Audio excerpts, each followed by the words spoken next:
어서 오십시오. 예, 안녕하세요. 오늘 보도를 보니까 고 노회찬 의원 사망 관련된 보도 여러 건이 방송통신심의위원회에 상정됐다면서요? 네네. 또 결국 해당 방송사로부터 의견 진술을 듣자 이렇게 결정됐다고요? 예. 고 노회찬 정의당 의원 사망 이후에 언론에 부적절한 자살 보도가 너무 많다라는 이제 여론이 있었고요. 그래서 방송통신심의위원회가 중점 모니터링을 실시하겠다 이렇게 당시에 발표를 했습니다.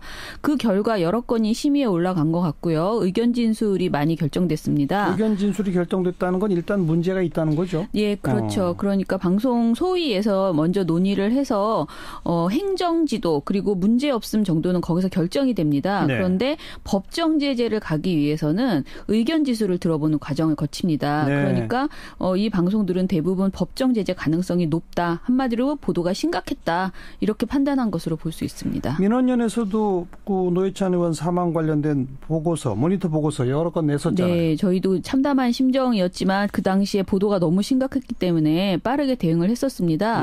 먼저 노회찬 의원의 사망 소식이 전해진 날 투신 현장에서 고인의 시신이 병원으로 이송되는 상황을 생중계한 방송사가 있었습니다.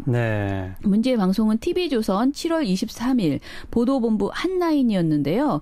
방송이 시작된 지 6분 만에 기자가 애초에 하던 방송 내용은 이제 접어두고 노회찬 의원 사망 소식을 전했습니다. 그런데 전하는 과정에서 느닷없이 화면에 경찰 차량 및 구급 차량을 쫓아가는 그 생중계 차량이 나오기 시작한 거죠. 이때 진행자는 지금 저희가 화면으로 보여드리는 건 현장 라이브다. 라고 말을 합니다. 그래서 생중계를 하고 있다라고 전하고요. 이런 화면이 6분 30초가량 나왔습니다. 심지어는 이렇게 달려가는 중에 신호대기로 구급차가 서거든요. 그랬더니 이 촬영차가 바로 옆에 붙어서 구급차 창문을 클로즈업해서 보여주기도 했습니다. 참 시신을 찍으려고 했던 거예요, 그럼? 거의 그런 화면, 그런 느낌의 화면이죠. 그런데 구급차 창문이 워낙 짙게 썬팅이 되어 있더라고요. 그래서 내부는 보이지 않았지만 TV조선은 고인이 있는 구급차라는 점을 강조하기 위해서 카메라를 들이댔다 이렇게 볼 수 있습니다. TV조선만 그랬습니까? 딴 데도 있습니까? 저희가 당일 전체 방송사를 급하게 체크했더니 이런 생중계 화면은 TV조선과 연합뉴스 TV에서 나왔습니다. 연합뉴스 TV는 뉴스 13이라는 보도에서요. 그 뉴스에서 속보를 전하면서 마찬가지로 6분간 생중계를 했습니다. 민원연이 이 내용을 바로 당일날 발표를 이제 지적을 했는데 방송이 나간 뒤에 연합뉴스 TV 기자들이 자사 보도를 비판하는 성명을 냈고요. 그 또 많은 시민들이 어떻게 시신 이송을 이렇게 생중계하냐 도저히 이해할 수 없다라는 비판이 많았습니다. 연합뉴스 TV의 기자들조차 비판하는. 그래서 방송 그 심의 소위에서는 어떤 얘기들이 오갔답니까?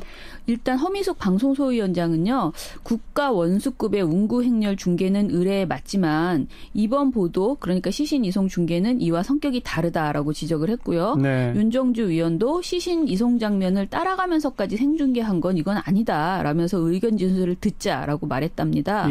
그런데 이 방송에 대한 적용 조항이 좀 논란이 있었더라고요. 일단 적합한 조항이 없다는 고민이 있었어요. 사실 저희도 이 사안을 민원을 냈었거든요. 방심위에. 그런데 현재 방송심의 규정에는 제38조 2에 자살 묘사라는 조항이 있습니다. 여기에는 자살 관련돼서 어떤 보도는 어떻게 하라라는 그 5가지 항목이 있는데요. 이번 경우에 시신이송 생중계를 하지 말라 이런 내용은 없단 말이에요. 그러니까 이게 맞춤한 조항이 자살 묘사 관련해서 없었어요. 아니 시신이송 생중계를 하지 말라는 조항이 없는 거는 당연하죠. 그걸 할 리가 없기 때문에 조항이 없는 거 아니겠어요? 근데 이제 맞춤한 것이 없어서 저희가 그때 당시에 제27조 품위유지 5항을 적용해야 한다고 제시를 했습니다. 이 조항을 한번 읽어드릴게요. 방송은 품위를 유지하기 위하여 시청자의 윤리적 감정이나 정서를 해치는 다음 각호의 어느 하나에 해당하는 표현을 해서는 아니 된다라고 하면서 그 5항의 불쾌감, 혐오감 등을 유발하여 시청자의 윤리적 감정이나 정서를 해치는 표현을 하면 안 된다. 이렇게 되어 있습니다. 그래서 저희는 이 조항이 좀 맞다라고 생각했는데 이날 심의위원들이 심의를 하는 과정에서 적합한 조항이 없다라는 고민을 하면서 심영섭 위원이 이런 말을 했더라고요. 적용 조항이 품위 유지인데 포괄적이고 막연하다. 기자협회 등이 제정한 자살보도 준칙에 어긋나는 건 맞지만 방송심의 규정에서는 적용할 규정이 마땅히 없다라고 하면서 심의 규정의 개정 필요성을 제기했다고 합니다. 저도 지금 방송심의 규정이 너무 포괄적이고 구체성 객관성이 부족한 측면이 많다고 생각하고요. 특히 성폭력 보도, 범죄 보도, 혐오 표현 등 인권 침해적 방송에 대한 부분 그리고 자살 보도는 지금보다 좀 더 구체적으로 개선될 필요가 있다고 생각을 해요. 하지만 이게 어쨌든 법적인 거니까 규정이 딱 있어야 그 규정에 위반 이렇게 해서 처벌을 해야 나중에 행정소송이 오더라도 괜찮을 텐데 그런 걸 고민하고 있다. 예, 그런데 사실 이번 방송의 경우에 고 노회찬 의원 관련해서는 저는 품위유지 조항을 적용하는 것이 무리가 아니라고 생각하는데요. 왜냐하면 지난번에 MBC 전지적 참견 시점에서 어묵을 방송하면서 세월호 참사 당시 화면을 삽입한 적이 있었잖아요. 맞아요. 이때 엄청 비판을 받았고 방심위가 이 방송에 대해서 방송 프로그램 중지 및 관계자 징계라는 정말 어마어마한 징계를 내렸습니다. 그런데 이 당시에 적용한 조항이 명예훼손 금지, 윤리성 그리고 이 27조인 품위유지 5항이었습니다. 이 품위유지가 분명히 이 방송에 적용이 됐다면은 이번에 시신이송 생중계 역시 너무 무례하고 비도덕적이고 불쾌감을 유발했다는 점에서 같이 적용할 수 있다 이렇게 판단하고 있습니다. 또 그 방금 언급한 어묵 방송과 관련돼서 그 윤리성 조항 이것도 적용할 수 있을 것 같고요. 예, 맞아요. 그러니까 방송 소위 그 심의 소위 의원들은 전부 다 이런 의견이었어요? 아니면 반론도 있었어요? 이제 방송이니까 영상이 있어야 하지 않느냐라는 반론도 있었다고 합니다. 예를 들면 정광상 상임위원은 TV조선이 자살 장면을 구체적으로 묘사한 것이 아니고 노 의원의 운구차가 실려가는 장면을 궁금해할 사람도 있을 것 같다라고 말했고요. 또 박상수 위원은 TV에서는 영상을 안 쓸 수가 없는데 특별히 문제될 만한 점을 발견하지 못했다라고 말했다고 합니다. 아하. 그런데 저는 생각이 정말 다른데요. 방송은 내용보다 그림을 원한다는 걸 국민들도 전 다 알고 있다고 생각합니다. 근데 아무리 방송에서 그림이 중요해도 이 상황에서 굳이 시신이 이송되는 모습을 생중계까지 할 필요가 있었을까? 이거는 정말 실제로 보면요. 영화 속 차량 추격전을 떠올리게 하는 그런 장면이었거든요. 차가 가는데 막 이렇게 따라가니까요. 그렇죠. 이게 그저 고인의 죽음을 자극적으로 묘사해서 시청률을 높이려는 저급한 생각이 더 크지 않았을까? 이건 공익적 측면이 없다. 국민의 알 권리도 의미가 없다라고 생각을 하고요. 저는 한마디로 이 방송이 타인의 고통과 참담함을 흥미 위주로 소비하는 언론의 그 고질적인 문제가 드러난 단적인 사례였다라고 생각을 합니다. 네. 그 시신이송 생중계권이 하나 있고 또 어떤 보도가 심의에 올라가 있어요? MBN 뉴스 8에서요. 타살설로 시끌이라는 7월 24일 보도가 있었습니다. 아하. 이 보도는 일부 극우단체가 주장하는 노회찬 의원 타살설을 전한 보도였습니다.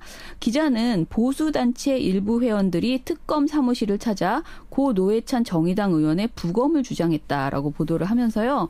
드루킹 관련 의혹을 숨기기 위해 노 의원이 희생당한 것이라는 극우단체 주장을 전했습니다.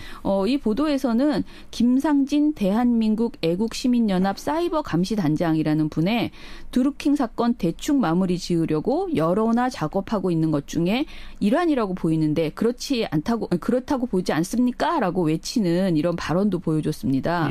심지어 이용식 건국대 교수와 전화 인터뷰를 했는데요. 이 교수는 그 MBN 스스로도 그 방송에서 말을 하거든요. 고 백남기 농민의 사인이 물대포가 아니라고 주장했던 인물입니다. 그랬었던 적이 있죠. 네, 이렇게 극우단체의 타살설을 너무나 자세히 구체적으로 전한 MBN은 그 반대로 이에 대한 검증, 이 타살설에 대한 검증이나 반론은 전혀 반영하지 않았습니다.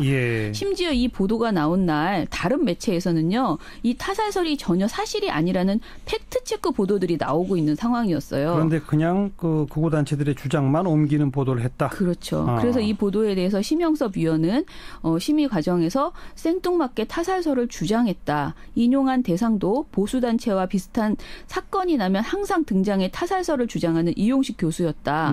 경찰의 공식 발표는 전혀 언급이 없었다라고 지적을 했고요. 그리고 정광상 상임위원도 MBN이 보도할 무렵에 경찰이 사후 경위에 특이사항이 없다는 입장을 분명히 낸 이후였다. 그러니까 이때 당시에 쟁점이라고도 보기 어렵다라고 말했습니다. 그러니까 보도 가치가 없다. 네, 이 방송은 제가 보기에 중징계를 피하기 어렵지 않겠나 싶습니다. 방송통신심의위원회의 결정을 좀 지켜보고요. 얼마 전 경찰청의 그 인권침해 사건 진상조사위원회에서 이 쌍용차에 대한 경찰의 이 강압 강력 진압이 위법하다. 이런 등등의 조사 결과를 냈잖아요. 네네. 여기에 대한 언론 보도를 좀 비교해 보면 어떨까요? 일단은 이 발표는 28일 날 됐는데요. 29일에 한겨레 신문 그리고 경향신문이 3건 그리고 서울신문이 4건을 보도하면서 비중 있게 다뤘습니다.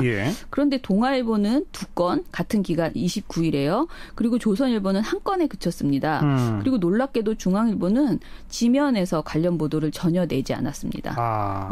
사태의 중대성을 감안하면 좀 납득하기 어려운 그런 무보도였다고 생각하고요. 보도량뿐만 아니라 보도 내용에서도 신문사 간 차이가 있었는데요. 먼저 보도 제목만 봐도 논조 차이를 분명히 느낄 수 있습니다. 제목을 좀 읽어주세요. 한겨레 경향은 각각 3건의 기사 중 2건의 제목에서 이명박 승인이라는 점을 강조했습니다. 한겨레는 쌍용차 폭력 진압, MB 청와대 승인이 있었다. 그리고 이명박이 죽였다. 쌍용차 해고자들 포구 가른 절규라고 제목을 뽑았고요. 경향신문은 2009년 쌍용차 파업 무력 진압은 MB 청와대에서 최종 승인이란 제목이고 또 하나는 사설인데 이명박 청와대가 폭력 진압 승인했다니라는 제목이었습니다. 네. 두 신문사 모두 이명박 청와대의 최종 승인에 비판점을 두고 있죠. 서울신문도 비슷했습니다. 반면 조선동아는요. 관련 보도 모두에서 손배소 취하를 권고한 진상조사위에 비판을 하는 그런 제목을 뽑았습니다. 진상조사위원회를 비판하는? 네네. 그러니까 조선일보 제목은 법원 판결까지 뒤엎으라는 경찰 인권조사위.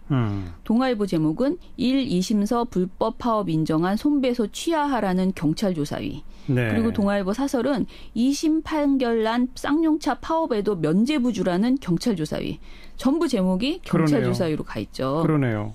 네, 그 경찰의 살인 진압이 발표가 됐는데 손해배상 여부만 조명하면서 사실상 본질을 흐리고 있는 이런 보도였다고 생각을 하고요. 심지어 조선동아는 사태의 핵심이라고 할 수 있는 이명박 청와대의 최종 승인을 보도 말미에 아주 짧게 언급하는 수준으로 축소했고요. 경찰의 인터넷 여론 조장은 단 한 줄도 언급하지 않았습니다. 그러니까 조사 결과를 다 전한 게 아니에요. 그렇죠. 일부만 전하고 네네. 그러면서 조사위를 비판하는. 네네. 네. 그리고 특히 조선일보는 29일 단 한 건 유일한 보도였던 법원 판결까지 뒤엎으라는 경찰 인권조사위에서요. 이게 굉장히 보도가 황당한데요.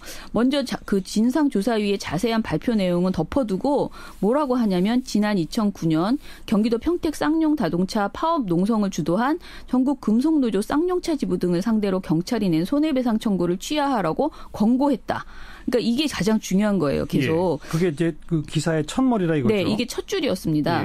그다음에 뭐라고 하냐면 조사위는 민변 출신인 윤하명 위원장을 비롯해서 진보 성향의 변호사, 시민단체 활동가 등 민간 위원이 다수다. 라고 하면서 진상조사위에 대한 한마디로 색깔론을 제기하기 시작합니다. 그러면서 경찰이 이런 발표, 그러니까 경찰의 공권력 부적절한 공권력을 지적했잖아요. 그런데 그렇죠. 이 진상조사 결과는 덮어두고 그냥 이들이 이념적인 문제가 있다라는 식으로 이제 보도를 한 거죠. 그렇고 그런 사람들이 모여서 한 거니 우리는 못 믿는다 이런 거죠. 약간 그런 태도를 보인 거죠. 그런 다음에 조선일보가 불법 파업을 인정하고 노조의 손해배상을 명령한 법원 판결과 그리고 2009년 당시 노조의 폭력성을 강조하는 데 집중하는 보도를 또 절반을 할애를 합니다. 그래서 당시 노조가 얼마나 폭력적이었나를 주저주저 길게 얘기를 한 다음에 마지막에 이제 거의 이 진상조사의 결과를 실어주거든요. 그런데 이 진상조사위의 결과 중에서도 경찰이 진압 당시 헬기와 크레인, 테이저건 등을 이용해서 노조원들의 집회 시위의 자유와 신체의 자유를 침해했다는 조사위 발표를 전하고 곧바로 반박을 가합니다. 반박? 이 반박이 바로 이제 2심 재판부에서 경찰의 기본 업무 수행에 필요한 경우 300m 이하의 고도로도 비행할 수 있다는 점을 감안하면 규칙을 위반했다고 볼 수 없다라고 판결이 나온 적이 있습니다.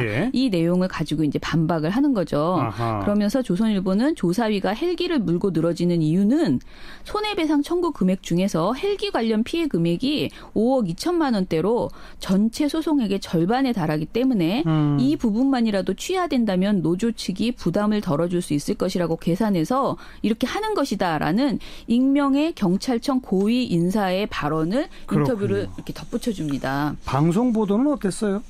방송 보도도 제가 보니까 거의 비슷했는데요.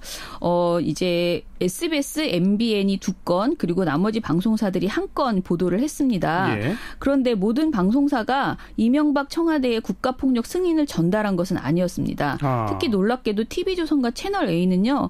이명박 청와대 최종 승인을 전혀 보도에서 언급하지 않습니다. 언급도 없어요? 예, 신문은 언급은 했거든요. 예. 제목으로 뽑지 않았지. 예. 근데 아예 언급을 안 하고요. 예. 두 방송사는 경찰의 손배소 취하 여부와 노조의 불법 시위에만 초점을 맞춰서 아주 알겠습니다. 보도를 했습니다. 조선동아가 결국은 쌍용차 파업, 폭력 파업이었으니 강경 진압해도 상관없는 거 아니냐. 네, 이런 논조를 계속 갖고 있고 그렇죠. 거기에 위법성이 있다는 것 같은 건 문제의식이 별로 없다. 예.